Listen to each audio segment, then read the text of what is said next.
Shalom, shalom la famille. Bienvenue à notre temps de méditation de ce matin. Je suis votre frère Gérald de Betty Bangui. J'ai été missionné pour vous apporter la méditation de ce matin. Je voudrais d'abord rendre grâce au Seigneur pour la vie de notre pasteur qui m'a donné l'opportunité et qui m'a fait confiance pour apporter la méditation de ce matin. Nous allons élever notre voix pour rendre grâce au Seigneur. Béni sois-tu, Seigneur, pour ta fidélité dans notre vie de tous les jours. Merci, Seigneur, pour le souffle de vie que tu nous accordes encore une fois de plus. Père, nous te rendons grâce parce que tu es celui qui nous a protégés au moment où nous étions inconscients, au moment où nous étions en train de dormir et nous ne savons rien autour de nous. Toi et ton armée des anges, Père, a été là pour nous protéger, pour nous donner également la capacité de nous lever ce matin. Ce n'est pas un acquis, mais c'est une grâce, c'est une bénédiction si tu nous permets de nous mettre debout pour commencer cette journée. Une journée remplie dans ta présence, remplie de ta parole qui nous permettra également d'aller à un autre niveau pour que dorénavant nous méditons véritablement ta parole. Merci pour ta fidélité. Merci pour le chantier qu'il est l'éternel Dieu. Merci pour le chemin que tu éclaires également. Merci pour ta parole. Au nom de Jésus, nous t'avons ainsi prié. Amen. Alors, bien-aimé, notre verset de base aujourd'hui se trouve dans 2 Corinthiens 4 à partir du verset 18. Elle lui déclare: « Car nous portons notre attention non pas sur ce qui est visible, mais sur ce qui est invisible. Ce qui est visible est provisoire, mais ce qui est invisible dure toujours. » Dans d'autres versions, nous trouverons dans Louis II, il est écrit: « Ce qui est visible est passager, mais ce qui est invisible est éternel, donc dure pour toujours. » Alors, dans Marc 11, verset 23, le Seigneur Jésus nous a donné une formule, la recette pour pouvoir effectuer un changement dans n'importe quelle situation de notre vie. Quelle que soit la situation, dans le domaine de la santé, de la famille, du travail, peu importe le domaine de notre vie, le Seigneur nous a donné vraiment une recette. Et il dit, vraiment je vous assure, si quelqu'un dit à cette colline, soulève-toi de là et jette-toi dans la mer, sans douter dans son cœur, mais en croyant que ce qu'il a dit va se réaliser, la chose s'accomplira. Amen. La chose s'accomplira pour lui. Donc il a dit, vous aurez ce que vous dites. En d'autres termes, pour changer la situation désespérée, ce qu'il faut faire, c'est parler selon la parole de Dieu. C'est de faire les choses à la lumière de la parole de Dieu. Il ne sert à rien de mormonner sur vos problèmes, sur vos situations, un souci, une circonstance ou bien une situation de la vie. Il ne sert à rien. Il faut plutôt parler selon la parole de Dieu. Et malheureusement, nous constatons que bon nombre de chrétiens parlent de la montagne au lieu de parler à la montagne. Ceci dit, quand il y a une situation qui prévaut dans votre vie, au lieu de rester là à se lamenter, à parler du problème, au fait, vous faites que agrandir le problème, puisque c'est vraiment une méditation. Nous avons été enseignés à savoir qu'il y a ce qu'on appelle la parole silencieuse. Quand vous pensez à quelque chose ardemment, bien évidemment, vous êtes en train d'arroser, de méditer la chose. Et la parole de Dieu dit bien évidemment que tout ce qu'il accomplira tout ce qu'il nous écoutera dire. Dire, ce n'est pas seulement vocalement, oralement, et il y a également ce qu'on appelle la parole silencieuse. C'est-à-dire ce que vous pensez dans votre tête, même si ça ne sort pas de façon audible, vous êtes en train d'entretenir et de méditer sur une situation. Donc, ce qu'il faut faire, chers bien-aimés, au lieu de parler de la montagne, parlez plutôt à la montagne, à la situation. Donc, ce qu'il faut savoir ici, c'est que la solution, le Seigneur est la solution dans tous les domaines de notre vie pour toute personne qui croit en lui. La Bible nous dit que rien n'est impossible à Dieu. Donc, si nous nous attachons à ce qu'il nous dit, nous nous attachons à sa parole, nous nous attachons à son esprit et nous faisons véritablement les choses selon ce qu'il nous conduit de faire, vraiment, chers bien-aimés, nous serons capables de vivre une vie de victoire et de paix quand tous les soucis ou les défis de la vie veulent s'imposer dans notre vie. Amen. Donc, c'est vraiment un manuel. La parole de Dieu est un manuel. Et le Seigneur est la solution. Il est esprit.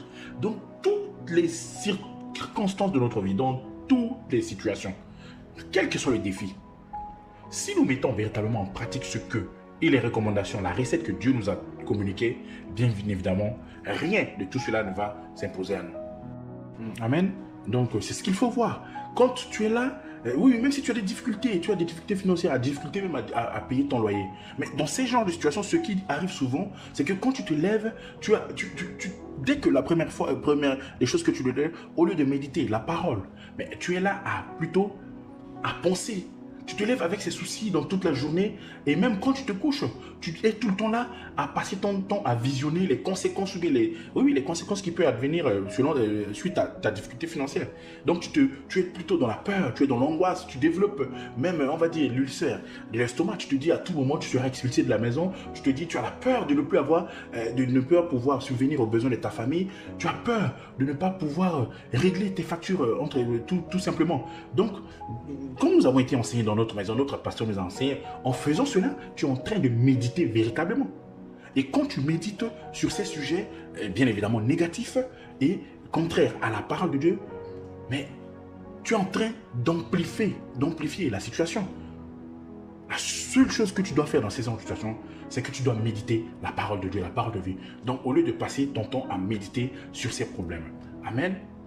Ce que les chrétiens ignorent, c'est que Dieu nous a révélé un secret puissant. Dans Josué 1, verset 8, notre pasteur nous a dit, tout ce que tu médites jour et nuit, c'est-à-dire intensément, tout ce que tu répètes plusieurs fois dans ton esprit ou avec ta bouche, quelle que soit la chose, cette chose va se manifester.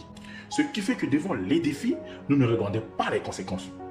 Mais nous proclamons Jésus-Christ, solution de Dieu dans la vie de toute personne qui croit en lui. Et il va se manifester. Alors nous dirons comme la femme qui a la perte de sang, la femme a eu pendant 12 ans que Jésus avait guéri. Nous dirons si j'arrive à toucher, qui disait si j'arrive à toucher son vêtement, c'est-à-dire si j'arrive à saisir par la foi la vérité de Dieu, je serai guéri. Donc la femme, c'est sa foi.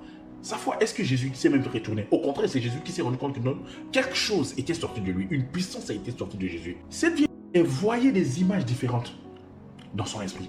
Elle voyait sa guérison, elle ne voyait pas autre chose. Elle ne voyait pas les nombres de fois où elle a consulté les médecins, toutes les solutions qu'elle a essayées. Elle n'est pas là à se dire non, voilà, j'ai déjà tout essayé, ça n'a pas marché. Est-ce que cette fois-ci, ça va marcher? Non, non, pas du tout. Elle sait que si elle touche seulement le vêtement de Jésus, elle est guérie. Donc, au lieu de méditer sur les images qu'elle avait depuis toujours de maladies, de douleurs, de rejet, elle a décidé de voir les choses dans son esprit. Elle a vu sa guérison et rien que le fait de voir sa guérison et toucher le vêtement de Jésus, elle a reçu sa guérison. Ce qu'il faut savoir ici, c'est en réalité, c'est quand elle a commencé à voir dans son esprit, c'est ce qu'elle a commencé à voir dans son esprit qui a fait retourner les choses. Car la Bible nous dit dans Proverbe 4, verset 23, avant tout, prends garde de tout ce que tu penses au fond de toi-même, car ta vie en dépend. Donc, elle a pris garde à ne pas voir les échecs, les nombres de fois où ça n'a pas fonctionné. Elle a vu tout juste la guérison. C'est sa foi qui est cette âme, ce bras qui est parti apporter véritablement à manifestation la guérison qu'elle cherchait depuis 12 ans. Nous devons prendre conscience que c'est ce que tu médites à l'intérieur de toi qui va se transformer pour devenir ta vie. C'est ce que tu vois toute la journée comme image que tu vas attirer et devenir ta vie. Voilà pourquoi notre verset de méditation de ce jour nous exhorte à porter notre attention non pas sur ce qui est visible, mais sur ce qui est invisible. Ce qui est visible est provisoire, mais ce qui est invisible dure toujours. Donc, bien aimé, quand les problèmes de la vie veulent s'imposer, t'imposer des images sombres, de peur, d'inquiétude, tourne ton regard vers la parole de Dieu. C'est Dieu seul la solution. C'est la parole qui est la solution. C'est elle qui est la réponse de Dieu. Amen. Parle de la vérité de la parole et non de la situation qui prévaut actuellement dans ta vie. Quand tu parles de tes problèmes, tu les multiplies. Tu dois plutôt communiquer avec la parole de Dieu. Médite sur la parole, pas sur les problèmes que tu traverses. Les soi-disant problèmes ne sont pas du tout réels, seule la parole est réelle. Ce dont tu as besoin, c'est de méditer sur la parole. Notre vie est véritablement spirituelle. Le pasteur ne cesse de nous le rappeler.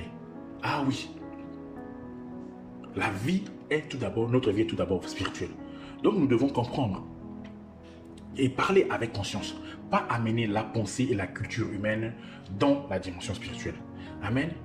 Si c'est ta situation financière qui a besoin d'un changement, ne passe pas ton temps à t'inquiéter. Ce n'est pas ça la solution. Ne t'inquiète pas, mon frère. Car à force de passer ton temps avoir les mauvaises images du manque d'argent en toi et tu es en train de crier ce que tu ne veux pas en réalité. Penche-toi plutôt sur la parole et ce que dit la parole sur la prospérité financière. Tel dans 3 Jean 1, verset 2, la Bible déclare la vérité et tu déclares ça avec force. Tu déclares avec force, je suis prospère dans tous les domaines de ma vie, comme prospère l'état de mon âme. Amen. Donc, quand des images sombres de manque, de quoi que ce soit, veulent s'imposer dans ton esprit, déclare au contraire la vérité de la parole de Dieu. Le psaume 23, même le 23, 1 nous dit, le Seigneur est mon berger, je ne manquerai de rien. Je ne manquerai de rien. Donc, bien-aimé, sature ta pensée plutôt par des images que dit la parole sur les problèmes auxquels tu passes. Parle de ce que tu vois dans la parole de Dieu. Soit la santé, la paix, la liberté, la réussite, le succès, la prospérité que tu possèdes en Christ. Dieu nous a donné une bouche, non seulement pour manger, mais surtout pour méditer sa parole. Amen. Alors, bien-aimés, nous allons affirmer, proclamer la vérité de la parole de Dieu. Car nous allons passer notre journée, bien évidemment, à méditer sur la parole que nous avons reçue. Bien-aimés, nous allons nous disposer à affirmer la vérité de la parole. Au nom de Jésus, j'affirme que je suis conscient de la vie qui coule en moi par le Saint-Esprit. La vie de Dieu fonctionne en moi. Chaque fibre de mon être, chaque os de mon corps et chaque cellule de mon sang est inondée d'énergie divine au nom de Jésus. Je grandis en grâce et dans la connaissance de Jésus-Christ. Dans les moments de tempête, mon esprit reste fixé sur la parole et je jouis de la paix, de la sécurité, de la joie, du confort et de la protection divine au nom de Jésus. Quelles que soient les épreuves dans la journée, je ne médite pas le mal ni les problèmes, car je sais que je demeure sous la couverture des ailes protectrices de Dieu. Je suis à l'abri du mal. Même si autour de moi tout semble sec, je déclare avec foi que je suis chargé des bienfaits de la parole. Et mon chemin est éclairé par la parole de Dieu pour être bien guidé et recevoir de la sagesse. Les montagnes peuvent se lever devant moi. Je ne parlerai pas de la montagne, mais je donnerai l'ordre à la montagne de quitter ma vie au nom de Jésus. J'affirme que je ne serai jamais vaincu dans cette vie, car la divinité est à l'œuvre en moi. Je suis conscient que celui qui est en moi est le plus grand dans ce monde. Partout où je vais aujourd'hui, je suis accepté et hautement favorisé car je porte en moi la présence divine de Dieu. Je ne manque de rien car le Seigneur est mon berger et mon gardien. Voilà pourquoi le bonheur et la grâce m'accompagnent aujourd'hui et tous les jours de ma vie au nom de Jésus. Passez une excellente journée dans la méditation constante. Shalom, shalom.